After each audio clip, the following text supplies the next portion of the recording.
Je voulais vous parler de cette mission qui m'anime quotidiennement, réparer la Terre. Réparer la Terre, pourquoi? Enfin, ce terme étrange, donc faire émerger une économie qui régénère, travailler en entrepreneur, en artiste, en indépendant, à cette mission-là. Pour réaliser cette mission, évidemment, je ne suis pas seul, et mon parcours aujourd'hui est celui d'Openland, on vient d'en parler. Mais mon parcours précédent, si on peut envoyer la slide, c'était la création d'un journal qui s'appelait Terra Eco, qui a vécu 13 ans jusqu'en 2016, à une époque où parler d'écologie n'était pas chose facile. On prêchait dans le désert. Et pourtant, il y avait déjà beaucoup d'initiatives dont on aimait parler, qu'on aimait partager, et qui montraient la capacité de notre intelligence collective, les talents qui sont dans ce monde, et qui essaient de faire naître un monde nouveau qui tienne compte des enjeux climatiques et des enjeux de la vie. Alors, la presse depuis, et notamment depuis l'été 2018, s'est saisie de ce sujet. Vous la lisez, c'est parfois anxiogène, et malheureusement, c'est nécessaire.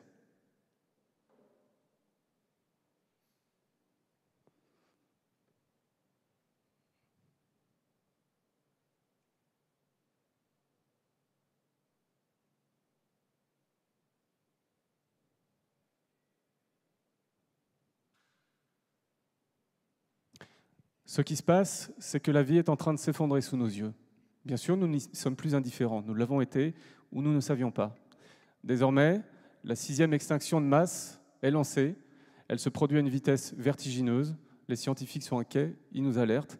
Et c'est vrai que nous, on ne sait pas toujours comment faire, tellement ça paraît démesuré. J'ai placé ici la question de la vie parce que pour moi, elle est fondamentale. Elle est même presque plus importante que celle du climat, qui est importante, dont on parle beaucoup. Mais la question de la vie, du vivant, c'est bien ça qui nous porte. Sur la question du climat, vous savez beaucoup de choses. Je voudrais juste vous montrer, je vais passer rapidement. On va passer sur cette slide, vous savez d'où ça vient. Je vais juste vous montrer cette courbe, pour qu'il n'y ait aucun doute possible. Ici, vous avez une courbe sur 800 000 ans, c'est l'évolution de la concentration des gaz à effet de serre dans l'atmosphère. Vous avez cette courbe qui sort dans le décor, à peu près au niveau de la Seconde Guerre mondiale, au sortir de la guerre, en 1950.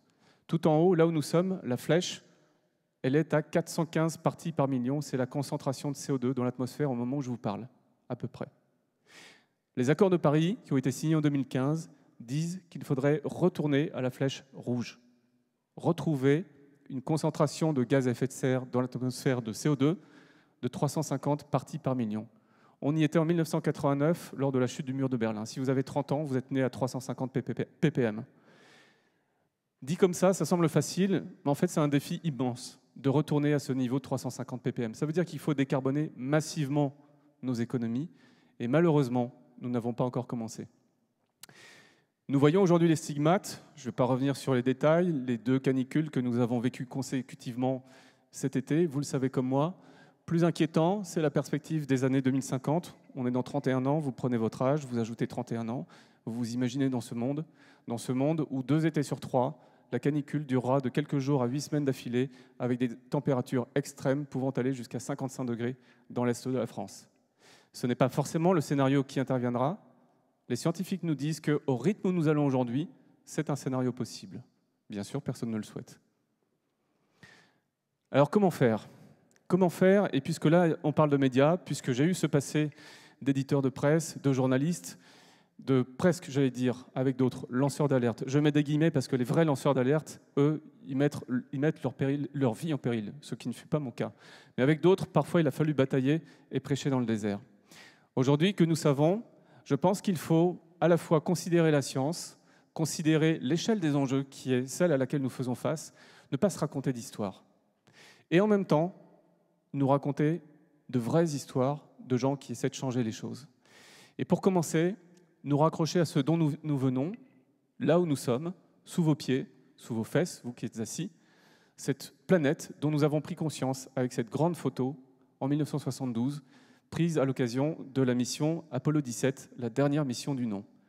Cette photo, qui traduit la conquête spatiale qui nous a permis de faire ce retour sur nous-mêmes, de prendre conscience de ce vaisseau sur lequel nous sommes embarqués, elle a fait le tour du monde et elle a provoqué beaucoup de prises de conscience. Donc merci à la vie, merci à la Terre, merci à cette photo. Et pour la suivante, merci aussi à cette fine couche qui mesure 100 km d'épaisseur, Vous mettriez 1 heure, si vous étiez au volant de votre voiture, pour aller de bas en haut ou de haut en bas de cette couche qui permet la respiration et l'effet de serre sur Terre. Merci également, évidemment, à la pollinisation. On va déjeuner tout à l'heure. Merci aux pollinisateurs qui rendent ça possible. Le chiffre d'affaires d'Apple, c'est 265 milliards de dollars par an. Le chiffre d'affaires, si on voulait en donner un, la valeur comptable de la pollinisation, c'est 265 milliards d'euros par an. Merci aussi à la famille, évidemment. La famille dont nous sommes, les grands singes, et nos cousins, les chimpanzés, avec qui nous partageons quasiment 98% du patrimoine génétique et une faculté très intéressante, celle de digérer l'alcool. Merci aussi, je poursuis, à nos amis les arbres. Est-ce que vous savez que, par exemple, nous avons 3000 milliards d'arbres sur Terre et que si chacun d'entre vous avait en responsabilité une fraction de cela, nous nous retrouverions chacun avec 400 arbres sous notre responsabilité. 400 arbres avec 2 arbres qui disparaissent chaque année. 15 milliards d'arbres disparaissent chaque année. Voilà. Merci la vie, merci les services écosystémiques. Robert Constanza, qui est un chercheur, a essayé d'évaluer tout ce capital naturel qui est là, la Terre, qui nous permet de respirer, qui nous permet de boire, qui nous permet de vivre, de planter, de nous alimenter. Tout ça, ce sont ce qu'on appelle les services écosystémiques. Leur valeur, la valeur de ce capital, c'est-à-dire les intérêts que produit ce capital, chaque année, c'est 125 000 milliards de dollars par an. Vous vous rendez compte? 125 000 milliards de dollars. C'est 1,5 fois le PIB mondial. Ça veut dire que pour produire 1 dollar de PIB, il faut 1,5 dollar de nature. Et je pense que quand on a dit ça, en fait, on a tout dit. Comment peut-on penser, comme le pensent certains économistes sur les plateaux télé ou sur les plateaux radio, ou le disent, que c'est d'abord l'économie, puis l'humain, et l'écologie, on verra. Comment peut-on dire ça, alors que de toute évidence, sans capital naturel, il n'y a pas de civilisation. Et sans civilisation humaine, il n'y a pas d'activité économique. C'est simple. Eh bien, il se trouve que beaucoup de gens essaient d'inventer en ayant ce schéma en tête, cette hiérarchie en tête. Ils ont inventé beaucoup de choses, vous en avez entendu parler, l'économie circulaire, cette boucle qu'on essaie de reboucler, l'agroécologie, l'agriculture écologique, qui déjà répare la terre, parce qu'elle nourrit les hommes, les humains, et en même temps elle répare les sols, elle répare les écosystèmes. Donc réparer la terre, ce n'est pas une utopie, ça existe déjà, c'est une réalité. Ce qu'il faut, c'est pouvoir l'appliquer à toutes les sphères économiques demain. Alors on a d'autres exemples, d'autres idées, l'économie de fonctionnalité, je partage mon vélo au lieu de le posséder, la frugalité, en produits légers, le biomimétisme, on s'inspire du vivant, comme ce train japonais, le Shinkansen, qui s'est inspiré du bec du martin-pêcheur. On a tous ces concepts, et puis on a quelques pionniers. Alors on n'a pas beaucoup de temps, j'ai juste pris une pionnière, parce que je trouve que cet exemple est très intéressant. Il s'agit de Margaret Hamilton, que vous voyez ici, et à gauche, vous voyez l'ordinateur de bord de la navette Apollo, celle qui a permis d'aller sur la Lune. Cet ordinateur pesait 22 kg. La puissance informatique mise en œuvre pour le faire fonctionner, et donc pour faire décoller, naviguer et allunir la navette, c'était 72 kilooctets. 72 kilooctets, quand vous envoyez un email avec une pièce jointe, quand vous faites une requête sur un moteur de recherche, c'est à peu près ce niveau, 72 kilooctets. La personne qui a pensé les logiciels qui ont permis à cette navette de décoller, de naviguer et d'allunir, c'est Margaret Hamilton. Dans cette photo, je vois deux choses qui peuvent inspirer notre économie. Je vois la féminité et je vois la légèreté. Et ces deux choses, on va pouvoir le voir, eh bien la relève s'en inspire. Des jeunes et moins jeunes.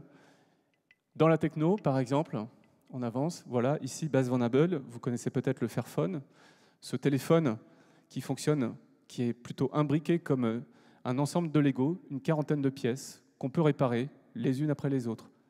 La raison d'être de Bas Van Abel, sa mission, son utopie, c'est qu'on ait un téléphone pour une vie. Il ne dit pas « on va retourner à l'âge de la caverne et on n'aura pas de téléphone ». Non, mais on aura un seul téléphone. On pourra le réparer de manière éternelle. C'est ça son projet. On continue. Ici, Carnot Computing, une start-up française, qui a dit, puisqu'on a des fermes de serveurs, ces endroits où tournent des ordinateurs et qui chauffent beaucoup et qu'il faut refroidir, on consomme 2 fois de l'énergie, eh bien, si on prenait ces serveurs et on les met dans un HLM, comme ça, quand ils font du calcul, ils chauffent, et ils chauffent l'air de la pièce du HLM. Double fonction. Il fallait juste y penser. La suivante, dans le domaine de l'agriculture, les Parisiens, vous connaissez certainement les alchimistes. Ici, la tricyclerie à Nantes. C'est une entreprise qui fait le tour en tricycle des restaurants pour récupérer les épluchures, en faire du compost. Le compost retourne dans les magasins pour ceux qui font du jardinage, qui ensuite cultivent des légumes, qui retournent dans les restaurants. La boucle est bouclée. On continue. Ici, dans le domaine des transports, Yann Motion. Plutôt que d'acheter des véhicules électriques neufs et donc de les fabriquer, donc de dépenser de l'eau, de l'énergie, pourquoi ne pas aller avec votre voiture et la transformer? Vous l'amèneriez dans un réseau de garagistes, on enlèverait le moteur thermique, on mettrait un moteur électrique. C'est ça le projet d'Yann Motion. Le prototype est en cours de mise au point. Ça ne fait que commencer, soyons humbles, mais ici, il y a la promesse d'une mobilité différente et ingénieuse. On continue.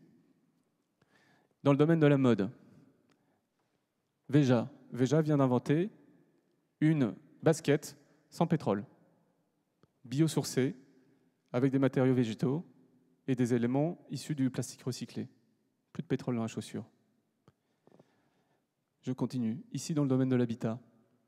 Ici, c'est du recyclage de plastique. C'est une ONG colombienne qui recycle le plastique, fabrique des gros modules, un peu comme des pièces de Lego, qui s'assemblent et permettent de construire à bas coût des écoles, des dispensaires, et tout ça en récupérant le plastique et en le recyclant. On continue. Ici, Mini Big Forest, un projet accompagné par Openland. Mini Big Forest, c'est une idée géniale. L'idée, c'est de replanter ou de planter des forêts urbaines participatives. Ils peuvent faire ça sur l'équivalent de 6 places de parking. La forêt pousse très très vite parce qu'elle fait appel à une certaine dextérité et alchimie et à des espèces endémiques locales.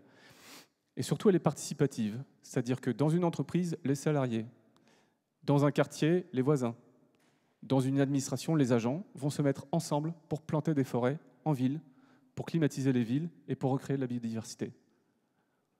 On continue, c'est presque terminé. Voilà, là vous avez ce que ça a donné. En 2 ans, ici c'est sur une parcelle en Inde. La suivante. Je termine avec ça, avec cet exemple que j'aime beaucoup citer, parce qu'il mêle un entrepreneur, enfin des entrepreneurs et des artistes. L'artiste s'appelle Jérémy Gobet, et à gauche, lui est passionné de coraux, et il sculpte le corail, il sculpte à partir du corail, en s'inspirant du corail. Un jour, il croise, dans le Puy-de-Dôme, lors d'un salon professionnel, l'entreprise La Fontanille. La Fontanille fait de la broderie, de la dentelle, un métier traditionnel, selon un point qu'on appelle le point d'esprit. Vous voyez cette petite fleur sur la droite qu'on voit au milieu de la photo.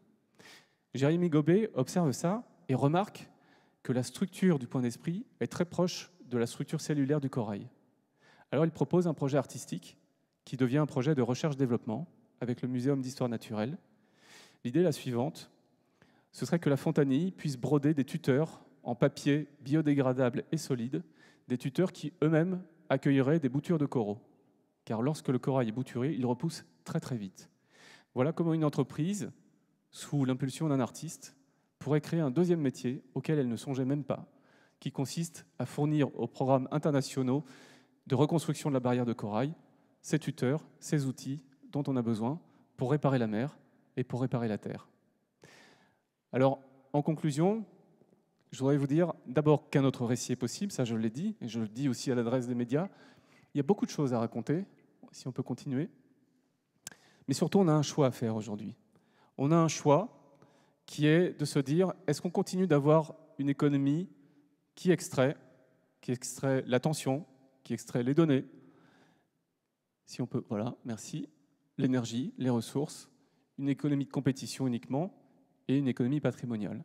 Et puis en face, s'il vous plaît, voilà, on a cette économie qui essaie de réparer, qui met l'impact social et environnemental au cœur de son projet, qui travaille en communauté, privilégie la coopération, s'appuie sur l'open source pour déployer ce qui marche quelque part, et puis travaille aussi à la reconnaissance. Parce que retrouver ce sens, cette fameuse quête de sens dont nous parlent les jeunes générations, c'est quelque chose d'extrêmement précieux.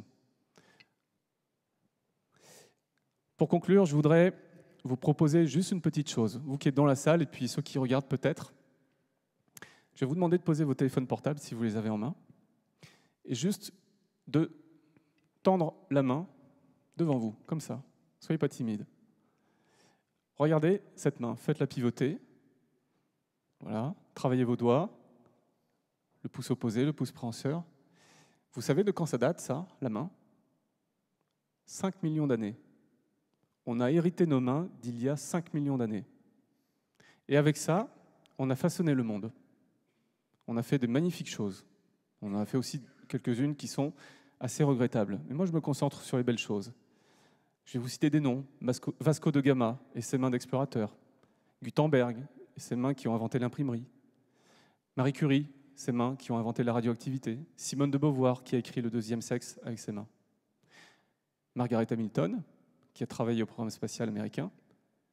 Et puis, vos mains. Mes mains, celles de nos enfants. On a l'avenir, aujourd'hui, entre nos mains. Merci.